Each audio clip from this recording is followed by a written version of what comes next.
Bonjour Anleg, bonjour Camille, comment ça va? Bonjour, bonjour Julie. Bah, ça va et toi? Ça va, ça Ça va va. bien, merci. Mhm. Je suis très contente de te retrouver Camille. On a déjà fait quelques webinaires ensemble. Et Exactement. Anleg, je suis ravie d'animer ce webinaire avec toi. Donc aujourd'hui, tout d'abord, bonjour à tous. Bonjour. Voilà, je suis ravie de vous accueillir pour cette conférence en ligne consacrée à la découverte des îles Féroé. Donc aujourd'hui, on va parler de ce magnifique archipel qui est situé entre l'Islande et la Norvège. Donc je suis Julie, responsable communication chez Cercle des Voyages. Et je suis accompagnée aujourd'hui de Camille, qui est donc conseillère experte Scandinavie chez Cercle des Voyages, et Anne Legge, qui est donc la représentante de l'Office de tourisme des îles Féroé. Je tiens également à saluer Roxane qui est avec nous. Donc Roxane, elle est chargée de communication chez Cercle des Voyages et c'est elle qui a coordonné toute la préparation de cet événement et qui gère le bon déroulé de ce webinaire dans la partie back-office. Donc on ne la voit pas, mais elle est avec nous. On la salue. Hello Roxane. Coucou Roxane.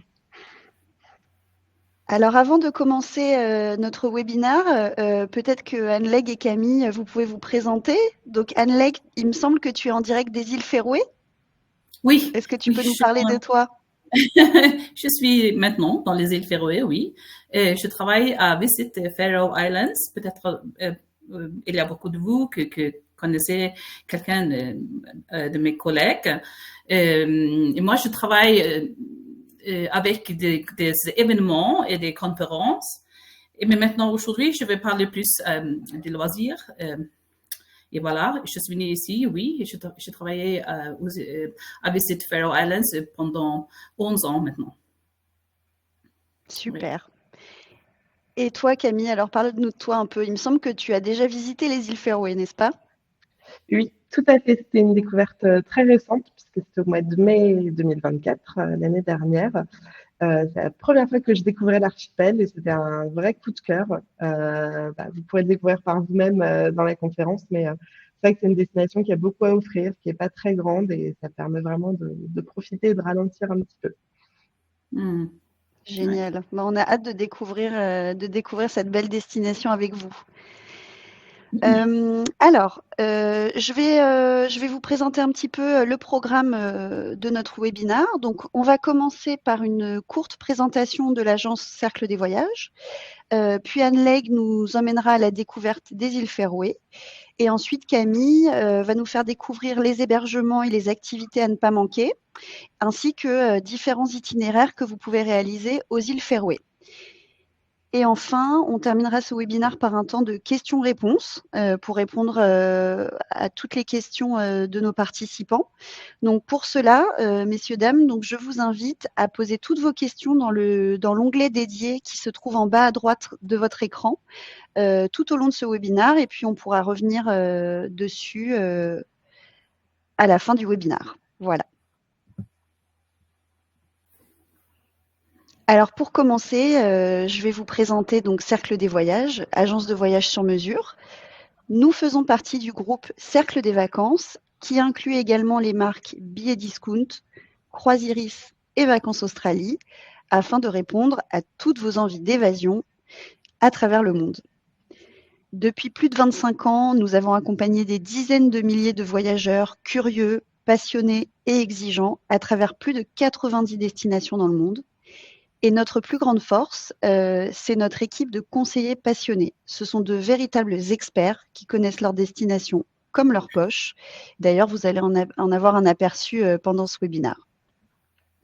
Notre expertise, elle repose également sur des partenariats privilégiés avec les offices de tourisme qui enrichissent nos connaissances et qui nous permettent de vous faire vivre des expériences encore plus authentiques et mémorables.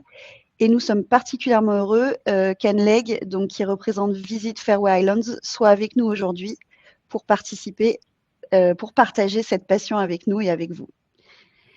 Chez Cercle des Voyages, nous concevons chaque itinéraire comme une aventure unique. Vous co-créez avec votre conseiller votre voyage pour une expérience personnalisée et inoubliable. Et quand vous faites partie de la grande famille Cercle des Voyages, vous bénéficiez à la fois d'une conciergerie qui est disponible sur place 24 heures sur 24 et votre conseiller est à votre écoute avant, pendant et après votre voyage. Et maintenant, cap sur les îles Féroé. Je vous souhaite un excellent voyage virtuel et Anne Legge, je te passe la parole. Merci beaucoup, Julie, et bonjour à tout le monde. Je m'ai déjà présentée. Alors, je vis ici. Aujourd'hui, il fait assez froid ici au Féroé. Il y a de la neige. Je pense qu'il fait vers 0 degré. Alors, c'est comme ça l'hiver ici.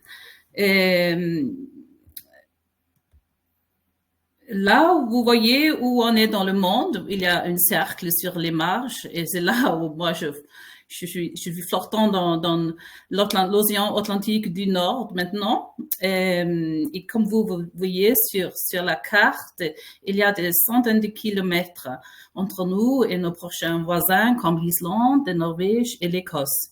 Et vous pourriez peut-être imaginer qu'à cause de ça, nous avons un ADN ici qui est assez unique. Et il y a une autre chose qui est peut-être un peu curieux de raconter, c'est que les îles Féroé contiennent de 99% de l'océan et seulement 1% de terre. Et il y a un agent de voyage qui a dit l'âme des îles Féroé, c'est l'océan. Et c'est comme ça vous pouvez voir, ça c'est notre industrie, on fait de la pêche et on fait de l'élévation des saumons. Et ça c'est les principales sources de revenus ici.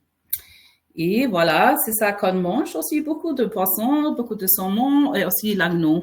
Et il y a une autre information un peu curieuse, c'est que nous sommes 55 000 habitants aux îles Féroé, mais nous avons 70 000 de moutons. Et c'est pour ça que ça c'est assez populaire dans les différents restaurants. Et voilà, aussi ça qu'on s'habille dans de la laine. On peut aussi voir que là où on est, c'est ça qu'on est, on peut dire. Et comme ça, on peut, de plus en plus de destinations deviennent de plus en plus similaires, mais nos îles restent authentiques et uniques. Et comme vous voyez, des petites maisons avec les couleurs, et il y a de la nature majestique, et c'est comme ça qu'on veut que les îles restent. L'industrie a grandi beaucoup ces dernières années et c'est pour ça qu'on a travaillé avec une nouvelle stratégie. Et dans la stratégie, nous avons donné l'opportunité pour toutes les Féroïens, toutes les 55 000 Féroïens qui habitent ici, de donner son avis. Comment est-ce que vous voulez que le tourisme aux îles Féroé doit être? Et nous avons fait une nouvelle stratégie pour 2030 et la durabilité ne fait pas partie de la stratégie. On peut dire que la durabilité est la stratégie. Et la phrase qu'on utilise dans la stratégie, c'est celle en anglais, c'est The Faroe Islands is more than a destination, it is home. Et en français, les îles Féroé sont plus qu'une destination, elles sont la maison. Et ça, c'est une phrase qu'on a prêtée d'un activiste environnemental qui s'appelle Gary Snyder. Il a dit, la nature est plus qu'une destination, c'est une maison. Et c'est là qu'on dit avec cette phrase que les îles Féroé sont la maison des gens qui vivent ici et travaillent ici, mais aussi l'habitat des plantes et de faune. Et le but dans la stratégie, c'est de construire, partager et préserver notre maison qui est les îles Féroé, bien sûr, en ce cas, en collaboration avec les habitants, les entreprises, les invités et les organisations. Et aussi, encore dans la stratégie, il y a 3 piliers. Et le premier, c'est de construire, c'est de partager et c'est de préserver. Et dans tous ces 3 piliers, nous avons bien sûr plein de projets qui déroulent maintenant.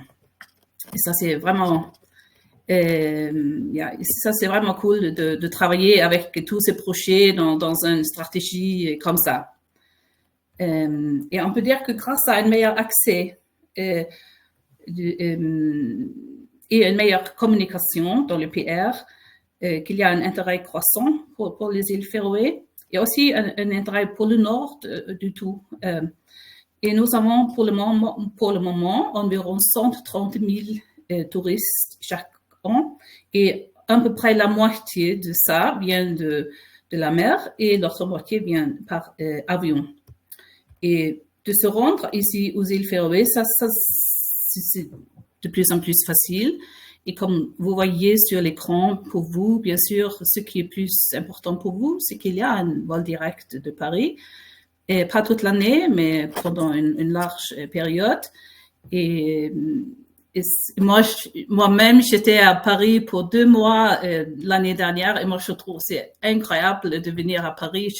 J'adore les grandes la métropole et j'adore aussi toute l'architecture et tout, mais je comprends aussi pour vous qui habitez là-bas, c'est aussi incroyable de venir dans la nature comme on a ici avec l'air pur et les grandes montagnes et tout ça. Et ça prend seulement 2 heures, 2 heures et demie, peut-être 3 heures le vol. Alors c'est assez court et c'est comme vous venez dans un autre monde quand vous venez ici.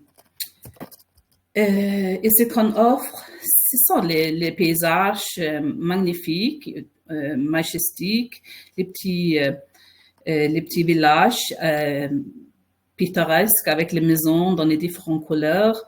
Nous avons l'air pur, nous avons l'eau qui est très propre et pure. Et voilà, ça c'est pas mal.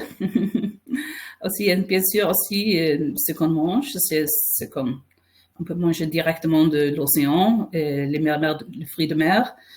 Et nous avons plein de restaurants dans notre capitale. La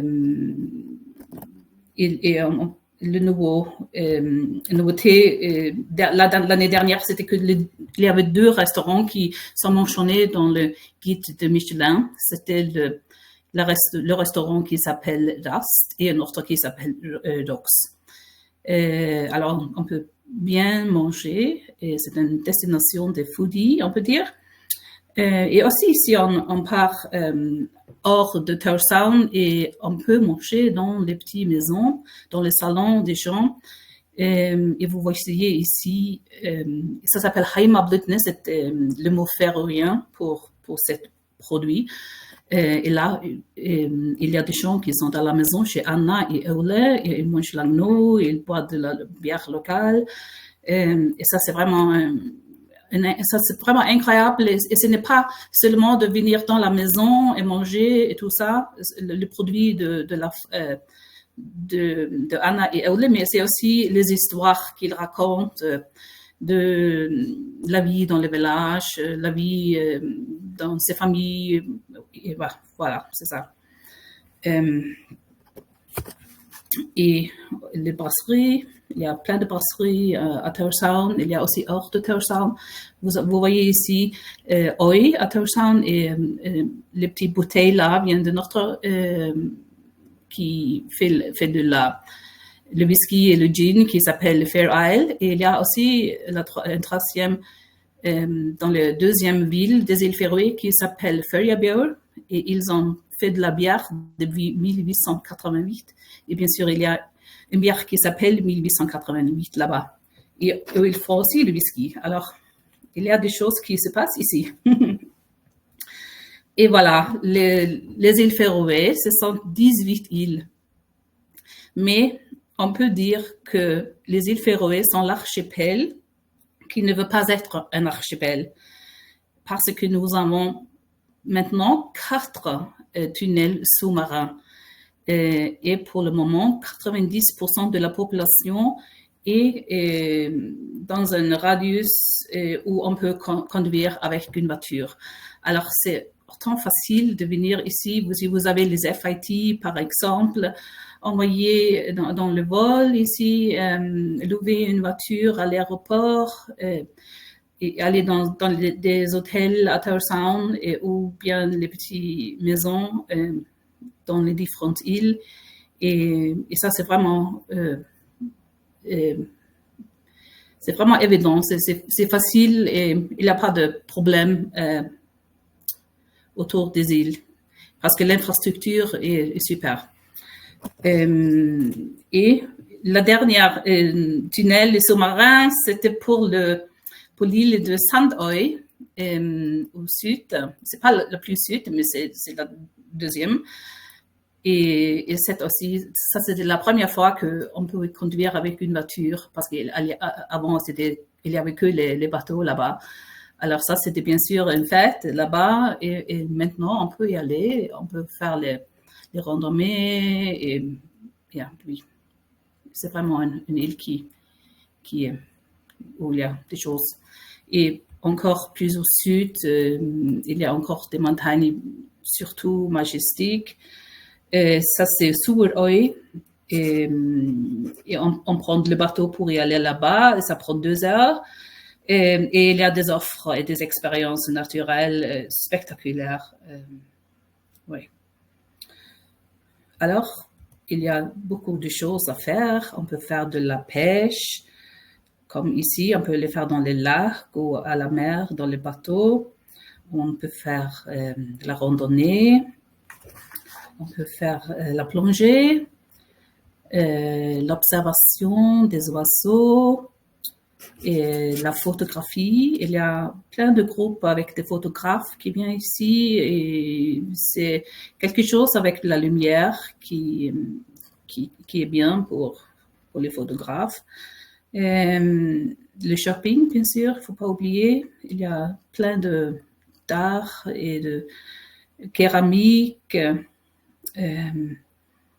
Et les hôtels, nous avons 4 étoiles premium hôtels dans la capitale et en total nous avons 800 chambres dans la capitale et pas en 2025 mais en 26. Cet hôtel va ouvrir dans la deuxième ville qui s'appelle Klaksvík, c'est au nord. Et ça sera peut-être un de nos meilleurs hôtels aussi avec un spa et tout. Alors ça aussi, c'est une opportunité assez vite. Et voilà aussi, il y a des petites maisons partout, des cottages peut-être un peu de luxe.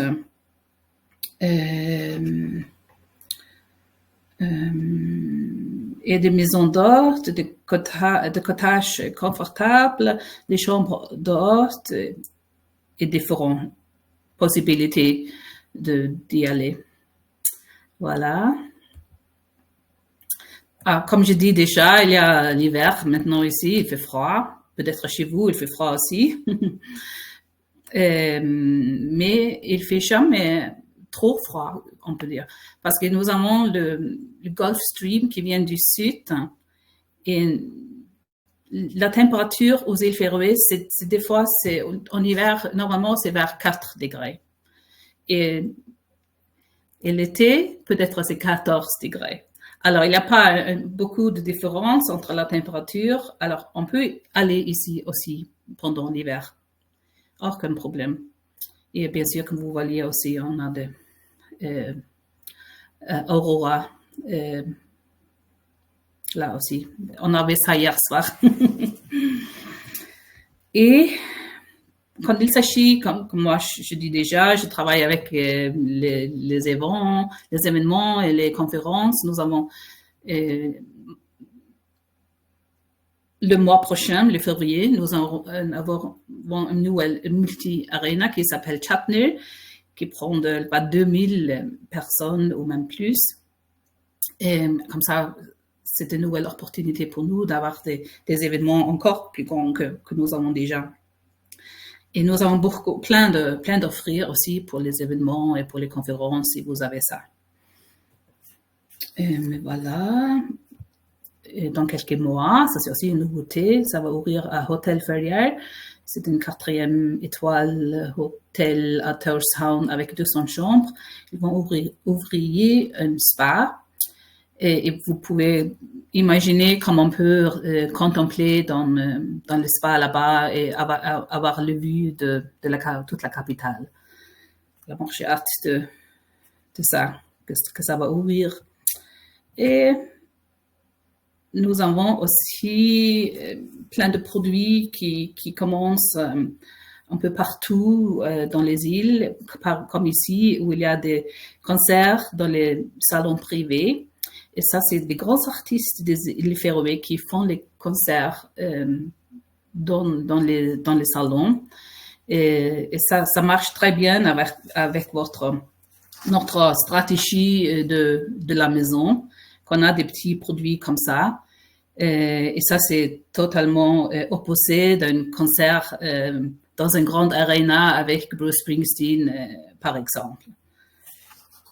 Et aussi, peut-être plus pour des femmes, ou je ne sais pas, peut-être les hommes aussi, il y a les clubs de tricoter qui aussi sont de plus en plus populaires. Et ça encore marche bien avec la stratégie de la maison. Voilà, je pense que ça c'est un peu ça. Je voudrais dire avant de finir, de vous dire que nous avons comme des vidéos, si vous voulez des vidéos, si vous voulez une banque d'images, et vous pourrez avoir l'accès. Il faut juste envoyer un email à info@visitfaroeislands.com et aussi vous pourrez avoir des matériels de promotion physique envoyés chez vous. Il faut nous dire et on envoie ça. Et aussi, il faut suivre nos profils à Facebook et l'Instagram pour peut-être avoir un peu d'inspiration du Féroé. Je veux juste dire ça à la fin, que nous, comme je dis déjà, la durabilité, c'est la stratégie. Et ça aussi, ça c'est quelque chose qu'on attend de nos invités, aussi de respecter la durabilité ici. Et voilà, c'est ça. Merci beaucoup. Merci beaucoup, Anne-Lég. C'est vrai que les photos sont assez extraordinaire. Je vois très bien ce que tu dis par rapport à la lumière. On sent que voilà, c'est pas, on ne retrouve pas ça ailleurs en fait. Merci. Merci. Merci à toi. Et maintenant, Camille, eh bien, je vais te laisser la parole. Ok, merci Julie. Alors, je confirme pour les photos, hein, c'est pas que en photo. Quand on se promène aux îles Féroé, la lumière vue par nos propres yeux est assez magique.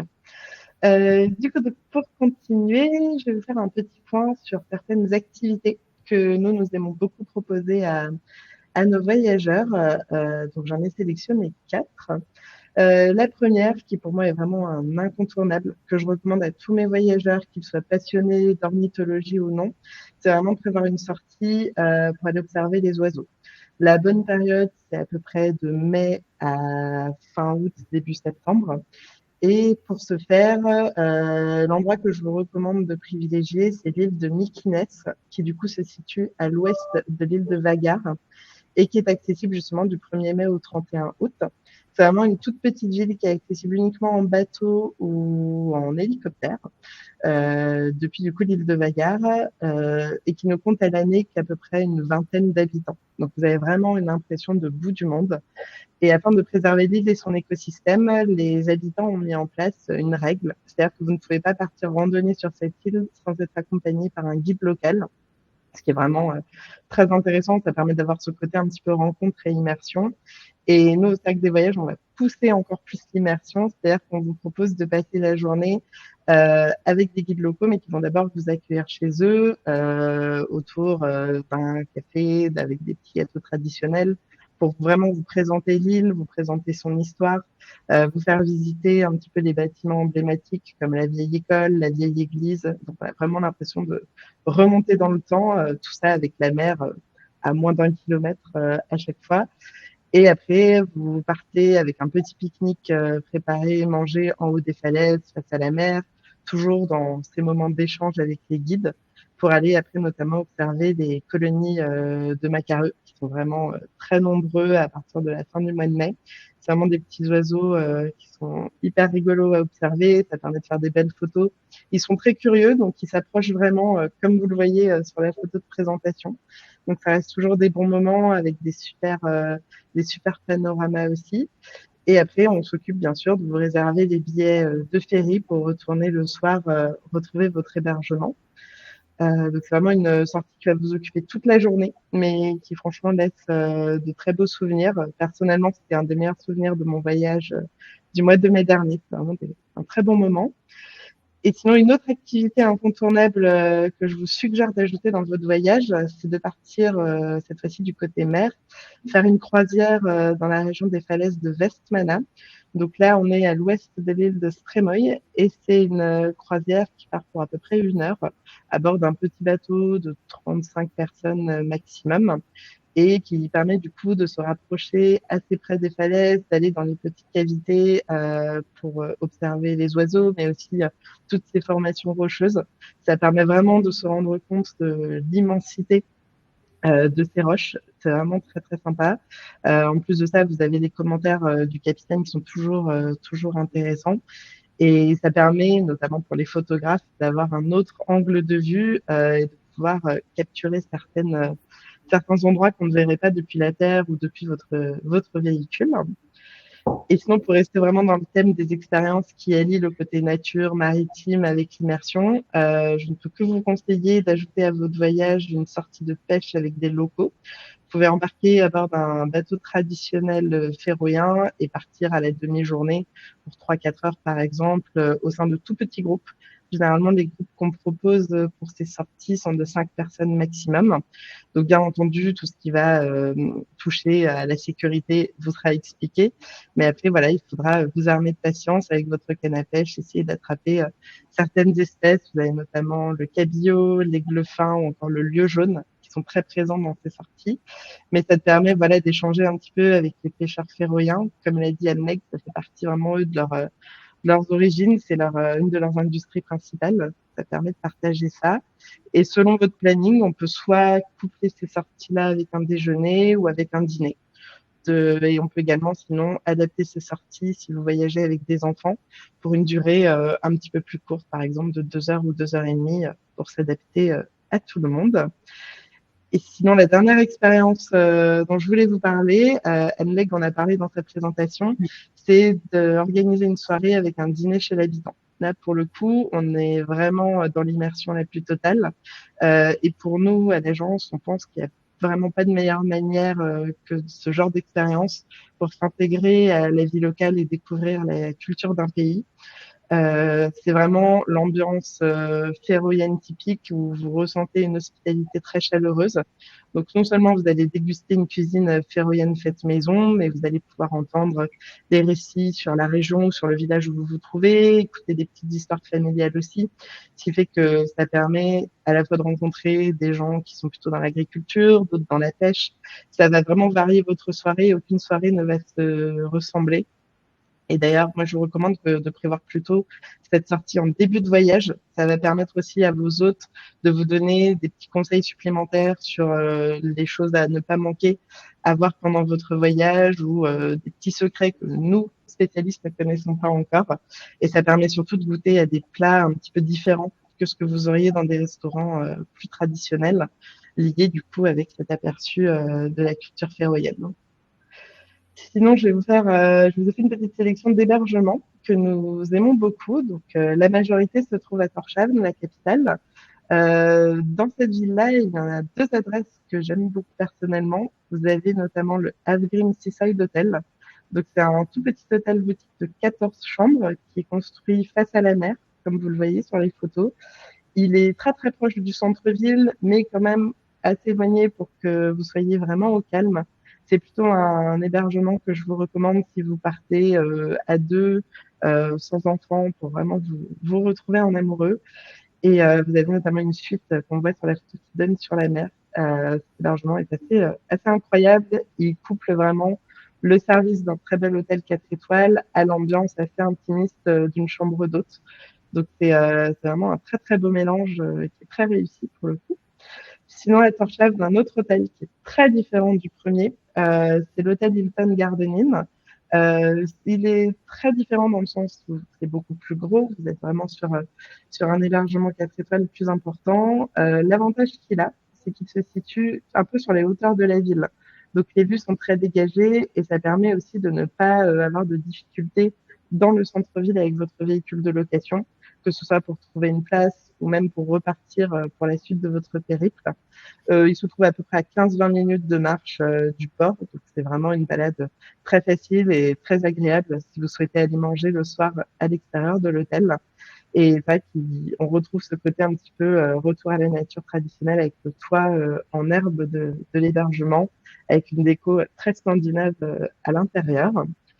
Et pour le dernier hôtel de cette sélection, je vous propose de prendre la route vers le nord, du coup sur l'île d'Esturøy, dans le charmant village de Gjögv, qui propose un seul hôtel. Donc c'est une guest house dont le bâtiment principal, je n'ai pas trouvé de photo, mais le bâtiment principal ressemble vraiment à un chalet suisse. Et vous avez cette annexe que l'on voit en photo, où on est vraiment sur de l'hébergement très simple, mais qui va être très confortable, très bien situé, vraiment au milieu de la nature, avec vue sur les montagnes d'un côté, sur la mer de l'autre, pour partir explorer le nord de l'archipel ou partir en randonnée à la journée. C'est vraiment, c'est vraiment une pépite. C'est une guest house qui est d'ailleurs très, très, très prisée. Moi, je vous conseille d'y rester minimum 2 nuits et, si possible, de vous y prendre le plus tôt possible pour avoir de la place dans cet hébergement. Du coup, pour mettre ensemble les hébergements et les activités, je vais vous présenter quelques itinéraires. L'avantage des îles Féroé, c'est que ça se découvre très très bien avec un véhicule de location. Donc, j'ai sélectionné 2 autotours que je vais vous présenter. Sachez que les routes sont très bien entretenues. La conduite se fait à droite comme en France. On peut facilement passer d'une route à l'autre en empruntant les tunnels sous-marins ou bien des ferries. Mais c'est vraiment très très fluide. C'est pas du tout une destination compliquée pour la conduite. La durée minimum que je vais vous recommander, c'est de passer au moins 7 nuits sur place. Pour cela, nous, on a un modèle de voyage qui s'appelle Découverte des îles Féroé en liberté, que vous pouvez retrouver sur notre site internet.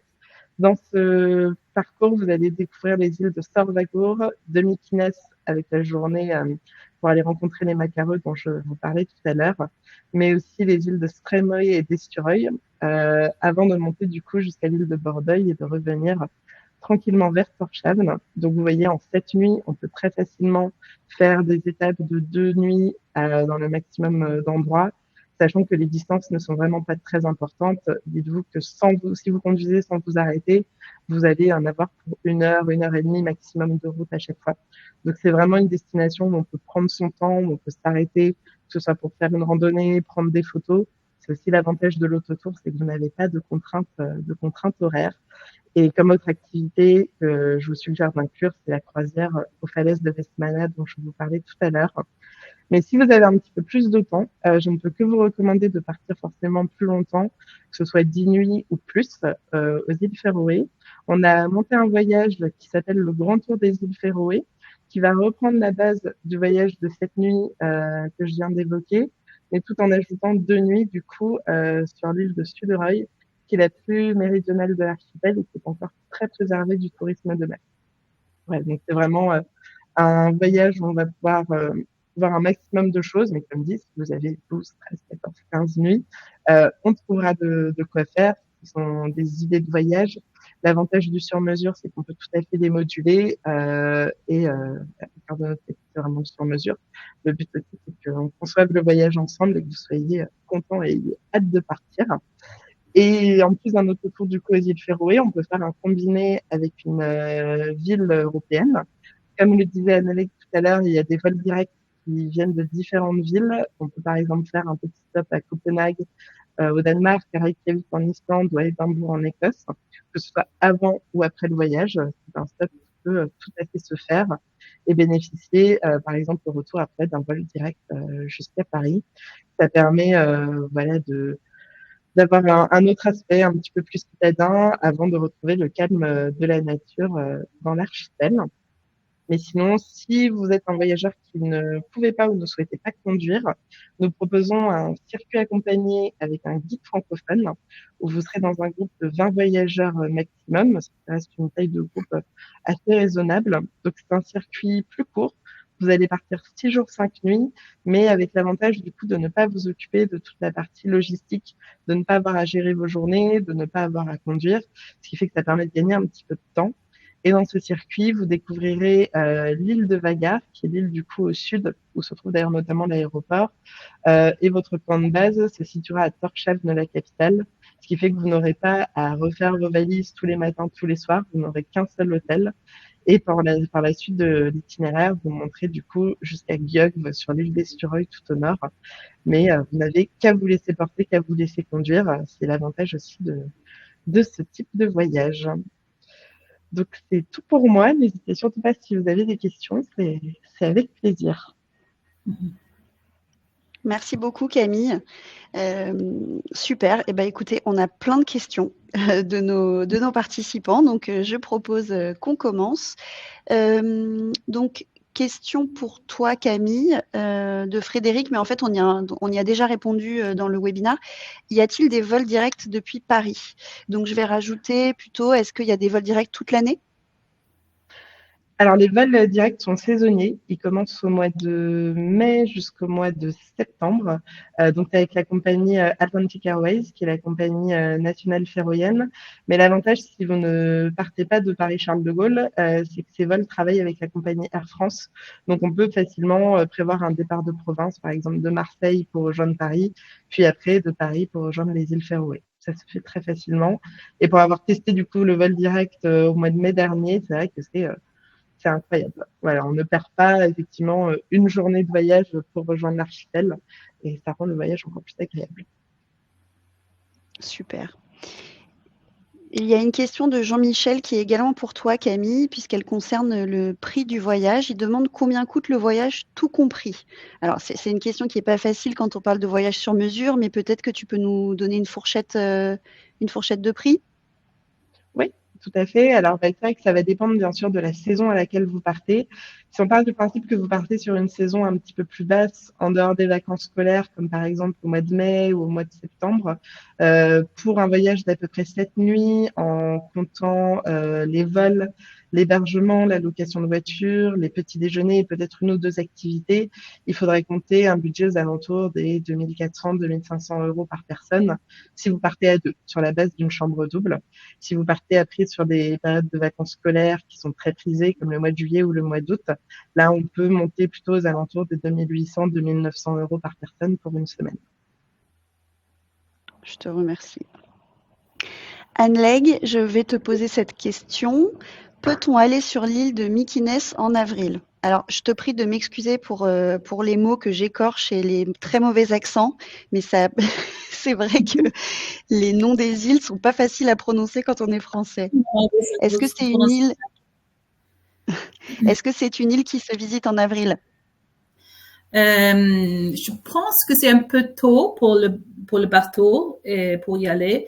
Je pense que ça peut-être commence le mois de mai, mais je suis pas tout à fait, je sais pas trop, mais il y a quand même aussi le hélicoptère. Comment dire ça en français? Hélicoptère. Hélicoptère. Ok. Il y a quand même ça, mais ça c'est bien sûr principalement pour ceux qui habitent à Mykines, mais s'il y a de la place, on peut peut-être y aller. Mais je veux dire que Mykines c'est mieux pendant l'été aussi parce que c'est une île avec plein d'oiseaux qui vient dans le printemps. Alors peut-être aller un peu plus tard. Ouais. D'accord. Et bien justement, ça rejoint la question suivante, la question de Christine, qui est: quelle est la meilleure période pour observer les oiseaux aux îles Féroé? Je Je pense, je suis pas l'experte de l'oiseau, mais ils arrivent pendant le printemps. Je sais pas si c'est le mois de mai peut-être. Et alors jusqu'au le mois de août, de septembre, comme ça. Alors ça c'est la période d'été. Il n'y a pas beaucoup D'accord. d'oiseaux maintenant pendant l'hiver. Oui, je confirme, c'est vraiment sur cette période-là, à partir du mois de mai. Mai-juin, c'est la période où vous avez vraiment les macareux qui sont sortis et ils commencent à repartir chez eux vers la fin août. Donc en gros, de mai à tout début septembre, vous êtes quand même sûr de pouvoir voir de belles espèces. Ouais. Super. Anne-Leg, Elliot nous demande quand est-ce que le nouvel hôtel à Klaksvik va ouvrir? Oui, j'ai eu cette question. Normalement, c'était cette année-là, 2025, peut-être décembre, mais maintenant j'ai entendu que ça sera plus tard. Alors, je peux pas donner une date, mais ça sera dans le D'accord. mois 2026. Ouais. Ok. Merci beaucoup. France nous demande l'hiver, quelle est la durée de la journée ou la durée de la nuit? Est-ce que comme on est plus très au nord, les journées sont courtes? Oui, oui, tout à fait. Il faut penser à ça si vous allez venir ici le mois de novembre, décembre, janvier et peut-être aussi février. Maintenant, c'est mieux quand même. Mais décembre et janvier, nous avons que 4h30 de la Le jour? lumière du jour, oui. Alors, il faut penser à ça. Mais quand même, il y a aussi, comme je vous ai montré, Northern Lights, Aurora. Comment est-ce que vous Les dites aurores ça? boréales. Aurore Aurores boréale. boréales. On a ça aussi, comme hier soir, on avait ça. Alors, peut-être pas si beaucoup d'heures de lumière, mais il y a aussi des bénéfices. D'autres choses à voir. Oui. D'autres choses dans le noir, oui. Ouais. Et est-ce que l'été, vous avez le soleil de Ah, minuit aux îles Féroé? c'est ça, oui.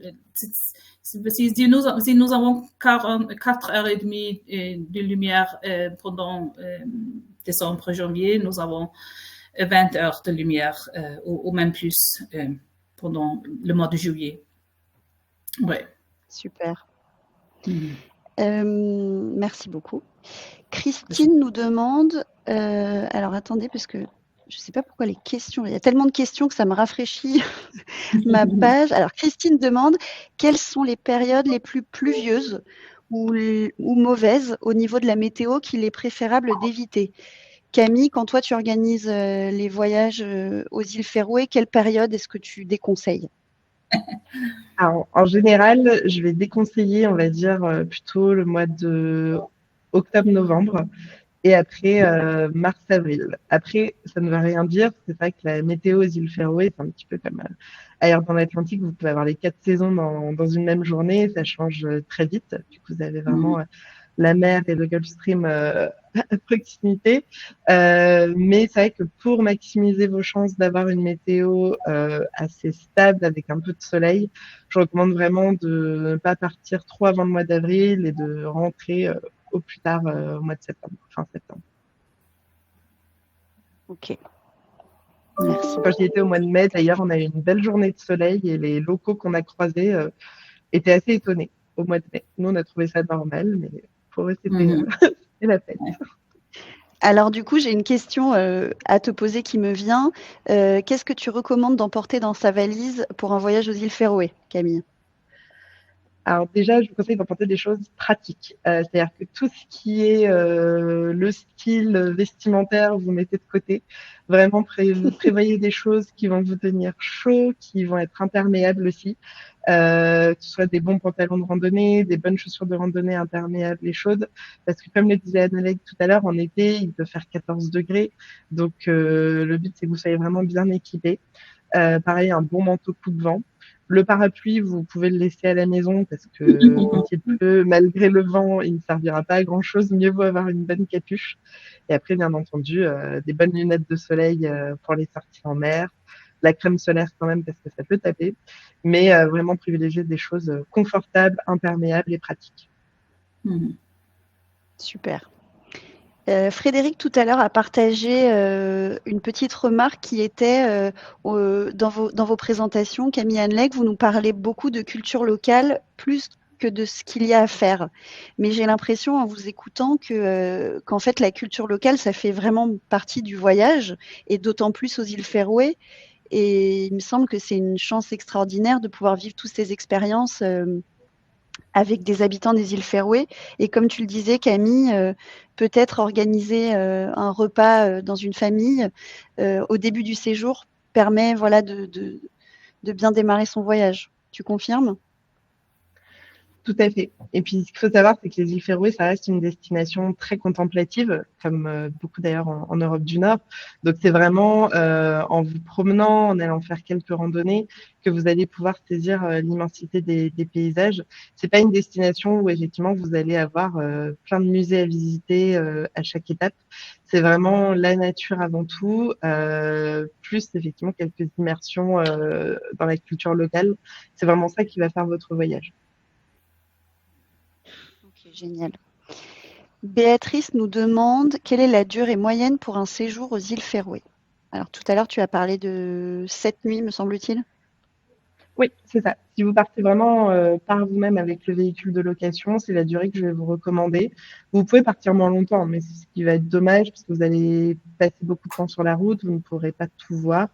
Et c'est vrai que autant optimiser au maximum votre temps, mais le but c'est de réussir à vous poser, à partir faire quelques randos de 1 ou 2 heures par exemple. Donc pour cela, pour pouvoir faire un voyage assez équilibré avec tout ça, c'est vraiment 7 nuits sur place que je vais vous recommander au minimum quand vous conduisez. Après, il y a l'option de rejoindre un groupe, comme le dernier itinéraire que je vous présentais, où là, vu que la conduite n'est pas à votre charge, il y a moins de fatigue aussi, donc vous pouvez vous permettre de partir un petit peu moins longtemps. Bah super, bah tu réponds également à la question de Michel qui demandait s'il y avait des parcours avec guide, ce qui permet de ne pas être seul. Donc effectivement, oui, il y a à la fois la chance de pouvoir être accompagné d'un guide qui permet d'aller plus loin, enfin plus facilement en tout cas que quand on est seul au volant de son véhicule de location. Mais ça permet aussi de rencontrer d'autres gens, de se joindre à d'autres voyageurs quand on est un voyageur solo. C'est super. Et je voulais te demander, Camille, d'ailleurs, est-ce que ce sont des guides francophones ou est-ce que ce sont des guides anglophones dans les voyages que Cercle des Voyages propose? Alors, quand vous partez avec un guide du début à la fin avec un petit groupe, là, vous êtes avec un guide francophone. Sinon, après, quand vous êtes vraiment en autotour avec des activités réservées à certains endroits de votre journée, ce sont des guides anglophones. C'est des guides locaux, donc qui maîtrisent très bien l'anglais. Ils sont très faciles à comprendre, même quand vous avez seulement quelques bases. Et ils s'adaptent aussi au public. S'ils voient un moment que c'est compliqué, ils vont toujours essayer de trouver d'autres mots. Mais c'est assez facile à comprendre. Ok, super. Pascal nous demande si le coût de la vie est élevé aux îles Féroé. Est-ce que le coût de la vie est similaire à celui de la Norvège? Je vais poser la question à Camille Anleg parce que je voudrais également que tu nous précises un petit peu voilà, quel est le budget à prévoir par jour par personne quand on part aux îles Féroé pour toutes les dépenses annexes. Effectivement, le coût de la vie est plus élevé que nous en France. Donc, la monnaie locale la plus grande, c'est la couronne danoise. Donc, ça peut effectivement se rapprocher de ce que vous avez en Norvège, pour ceux qui connaissent. Pour vous donner une idée, c'est vrai que si vous allez aller au restaurant manger un plat, dans un restaurant, je veux dire classique, pas un étoilé, un plat avec par exemple une boisson et un dessert, vous pouvez compter pour un dîner aux alentours de 40-45 € par personne. C'est sûr que la journée, ce que je conseille à tous mes voyageurs, c'est de vous faire par exemple quelques courses pour réduire un petit peu les dépenses et ça vous permet de faire des déjeuners pique-niques qui vont aussi être plus pratiques pour pas perdre de temps dans vos journées. Donc ça permet de réduire un petit peu ça, mais en moyenne, pour un repas du soir, prévoyez entre 45 et 50 €. Pour un repas de midi, si vous faites vos petites courses, ça peut tourner aux alentours de 5-10 € selon ce que vous prenez. Mais si vous allez manger, par exemple, une soupe un peu plus rapidement à midi, ça peut facilement tourner autour d'une vingtaine d'euros. D'accord. Ouais, je pense que ça c'est bien répondu par Camille. Quel est le budget moyen pour un séjour de 15 jours, Camille? Pour un séjour de 15 jours, alors comme dit, ça va dépendre aussi de la période, mais si on part sur la période la plus haute en été, prévoyez un budget aux alentours des peut-être 3 800, 3 900 euros par personne, en comptant du coup l'hébergement avec petit déjeuner, les vols, la location de voiture et quelques activités. D'accord, super. Anne-Leg, j'ai une question pour toi. Joël nous demande quelle langue parlent les habitants aux îles Féroé. Oui, nous avons notre langue qui s'appelle férorien. Alors, tous ceux qui sont nés ici parlent le férorien. Et c'est notre langue, c'est une partie de notre ADN et tout. Et voilà, ça c'est une langue qui a vécu des centaines, mille ans. Et il y a beaucoup d'histoires qui sont comment ça a vécu les générations. Et une des histoires, c'est dans la danse qu'on danse, la danse chain dance en anglais. On danse dans les cercles. Une danse en ligne, oui, en cercle. Ok. Dans des cercles en ligne, oui. Et ce qui est intéressant, je trouve ça moi-même, c'est que ça, c'est une danse du Moyen-Âge. Où il y a des chansons du Moyen-Âge aussi, et ça vient actuellement de la France. Il y a, par exemple, une danse qu'on danse toujours ici qui s'appelle la chanson de Roland. Et ça vient de la France. Alors, si vous allez dans l'histoire chez vous, vous allez trouver ça. Et nous, on danse, on chante ça toujours et on danse toujours ça. Alors, nous avons une culture très, très forte. Avec la langue 55 000, on parle toujours ça. Nous avons de la danse, c'est seulement nous. Il y a plein de choses qui sont féroriennes, on peut dire. Ouais. Génial. Cécile nous demande, Camille, quelle est la meilleure saison pour partir, mis à part pour voir les oiseaux? Est-ce qu'il y a des périodes pour voir des festivités traditionnelles? Alors peut-être que Anne-Leg, tu pourras répondre à une partie de cette question. Toi, Camille, qu'est-ce que tu recommandes comme meilleure saison? Et après, peut-être que Anne-Leg, tu nous parleras des festivités, des traditions? Oui. Ouais, avec plaisir.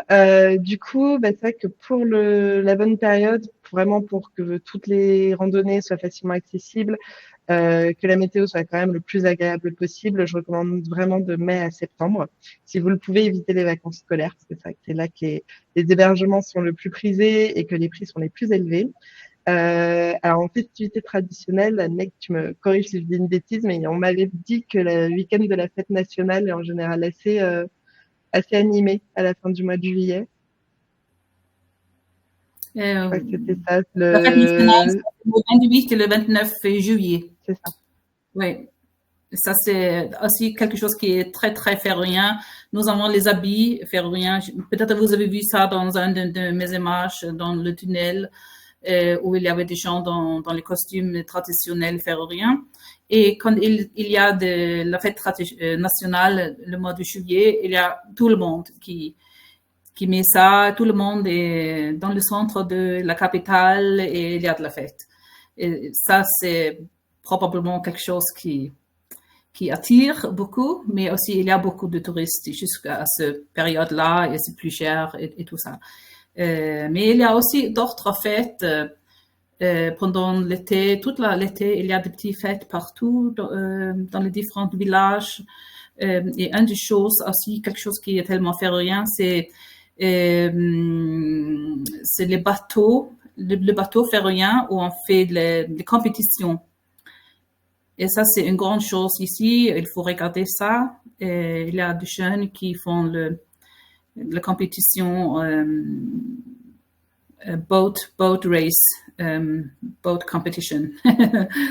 Voilà, j'espère que vous comprenez. Mais ça, c'est quelque chose aussi. Mais il y a des festivals de la musique. Il y a plusieurs pendant l'été. Il y a un marathon qui est à Tórshavn.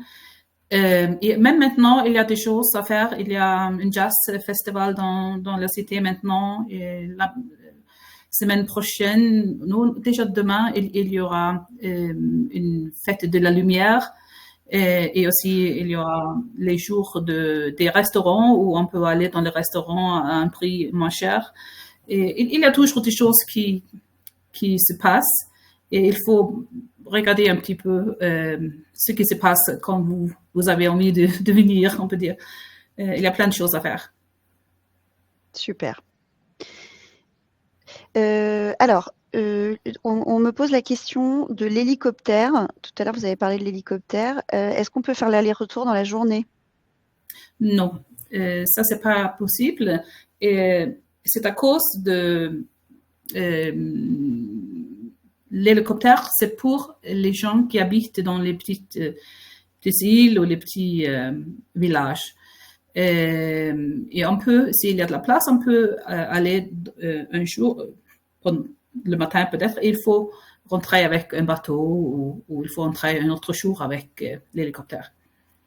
D'accord, donc en fait, c'est un moyen de transport local, en fait, qui est utilisé par les habitants. Oui. Très bien. Et c'est aussi, les hélicoptères sont aussi search and rescue. Alors, s'il y a quelque chose qui se passe, et on peut pas y aller avec l'hélicoptère parce qu'il ne peut pas faire ça en même temps. Mais si vous avez un groupe, il est possible de louer l'hélicoptère pour un groupe. Je pense qu'il y a de la place pour 13 personnes et on paye quelque chose par minute. D'accord. Oui. Okay. Oui, ça c'est possible de faire. David nous demande, Anne-Lègue, si ça n'a pas été trop compliqué en mai à cause de la grève. Et il nous dit, je voulais aller aux îles Féroé, mais je me suis découragée. Mais on a une voyageuse experte, Eva, qui dit qu'elle est repartie en juin et que la grève, ça a été terminée. Et moi, j'étais sur place pendant la grève, d'ailleurs.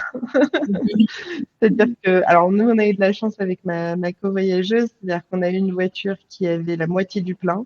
Et on nous a dit, voilà, vous restez une semaine, il n'y aura pas plus d'essence. Donc, on a vraiment chaque soir calculé le moindre petit kilomètre.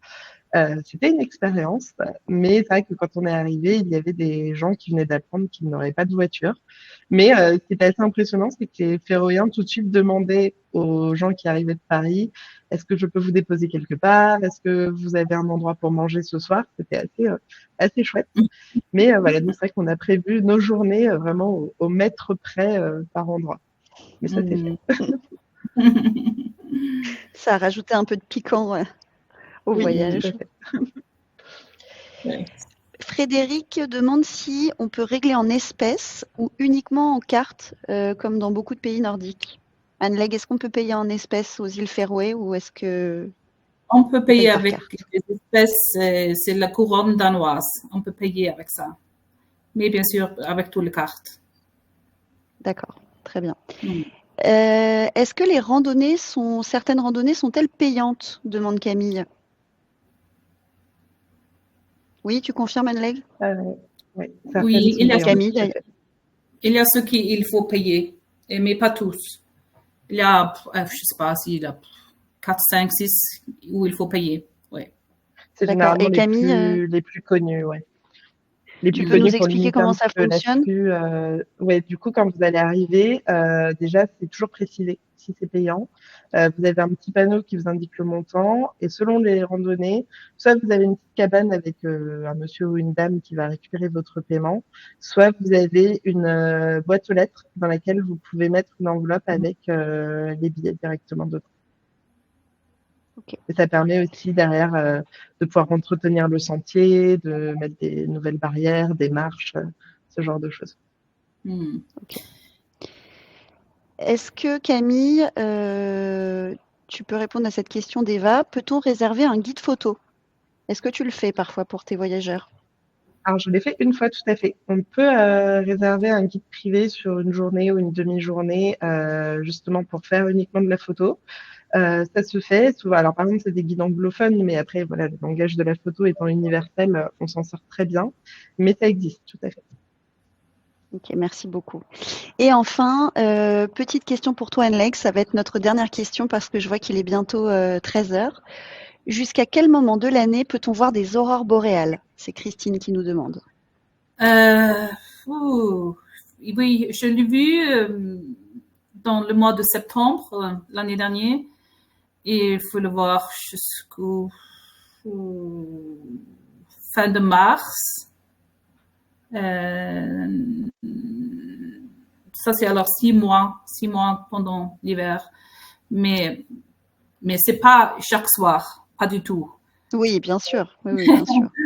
Mais oui, moi, je l'ai vu du septembre jusqu'au fin du mois de mars, peut-être encore plus, mais oui.